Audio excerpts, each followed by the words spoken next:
President, you need to differentiate yourself from the other candidates, but how do you define, in this case, Reagan's 13th commandment about not attacking other Republicans? I mean, as a candidate, you're in a special category. Yeah, I would just say this. I think Reagan's 13th commandment was adopted after he ran against Jerry Ford, because if you look at that campaign, he certainly differentiated himself a lot from Jerry Ford. And he did the same thing with George H.W. Bush, I might add. It's important you have to differentiate yourself. You're running a primary. And one way you differentiate yourself is how you would govern.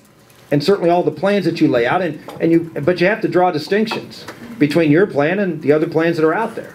And you have to draw distinctions, which I think is important, about the record and the experience.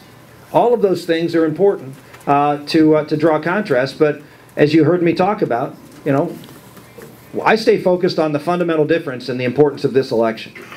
And I stay very much trained on Barack Obama and the difference. I'll vote for any of the folks who are up there on stage with me tomorrow night in Sioux City. But we need to nominate the best person, the person who can win and the person who can govern.